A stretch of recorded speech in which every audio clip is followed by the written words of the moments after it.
Hello, my name is Kevin Schusler. I'm Assembly Manager, Head of Technical Assistance for Command Light. This is going to be another one in our series of how to work on light towers if you should have an issue with them. This model here is our Shadow RTB. The RT just stands for rotating. The B stands for it has backlight capability. If you guys have ever worked the larger models, the Command Light and the Night Light, this is a little different unit. This is a single stage, whereas the larger units are a dual stage light tower. Single stage, basically it just raises up the lower half on a single actuator.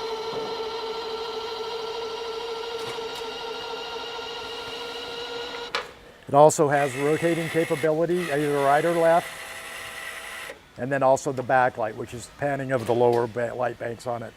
The video today we're going to be doing is how to get this down if you lose truck power. The larger two towers, the Command Light and the Night, we produce our own DC, which all of the relays, actuators, rotation motors are all DC powered. On the Shadow, to keep weight, cost, everything down on a smaller unit, we have eliminated that, and we actually use truck 12-volt power for all the motion and everything. The only thing AC on a Shadow will be the lamp heads if it's an AC tower. If it's a DC, the entire unit will be powered off of truck power. It's kind of rarer for them to lose power because you've probably got a bigger issue than your tower not moving, as you will have lost all of your electrical system in your truck that would give the power to make this thing move. If this happens, what I'll do is I'll just go ahead and simulate by turning off my transformer loss of power to this tower. There are a couple of very good indicators that this is gone. One, you will lose your green center light as the voltage drops out of the transformer that I have hooked into this.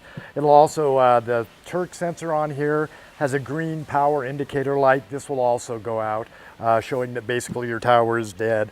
No motion, no lights, no nothing. So to manually get this down, in this little thermos tube here, there will be a user guide and also the tool to get this down. What it is basically will be, we don't put the wrench in there with it, but it'll be a 6mm socket. On the back side of this actuator here, there is an access screw.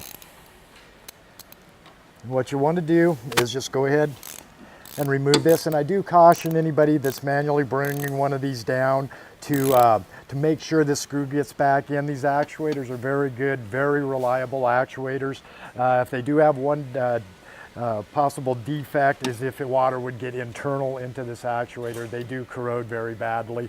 So make sure after you've lowered this or whatever that you get that screw back in. Once you've removed that, you'll just take that exact same 6mm socket, and then by going in a little deeper, you'll fill the drive in there.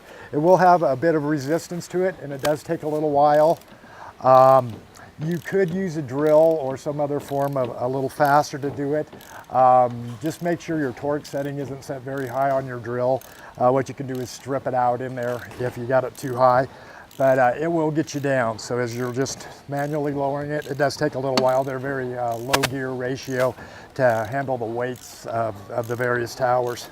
And then as you're lowering it, one thing I do want to mention too, these have a basically the motor that pivots the backlights themselves and the rotation motor are locking motors.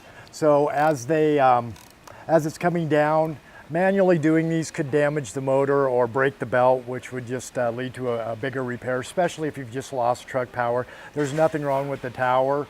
So this will not get you completely down. The worst aspect would be if this was at a 45-degree angle, but it should allow you to get it down far enough where you can at least get the vehicle home. These do lock in whatever position you leave them in, so you don't have to worry about it bouncing or flopping around up there, but it'll get you down far enough where you're only going to be dealing with a foot or two above the top of the tower. You just want to watch the lamps as you're bringing them down if it's rotated off, and just bring them down. Leave a couple of inches for a little bit of bounce in there, but that will be enough to get you home with them.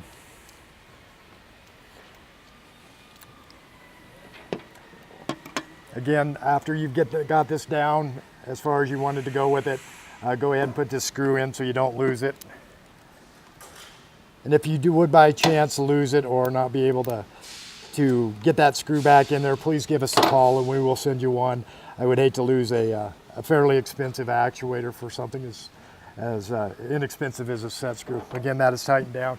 And that's about as far as you're going to be able to take this one down and safely bring it back without doing any damage to the light tower. But that should allow you, with that much clearance on the top of the truck, that should allow you to get it back to the station and get it fixed up. I want to thank you for your time and watching these videos. If you have further questions or there's something wasn't covered in here, please contact us via our website, phone number, or email. Also, if there's a video on here or something that you've run into that we haven't covered yet, we're kind of guessing what we've heard from other customers have been possible issues with our light towers. But if there's something you don't see, please send an email and we'll be happy to get it out on a table and we will shoot you a video of how to deal with the issues. Thank you.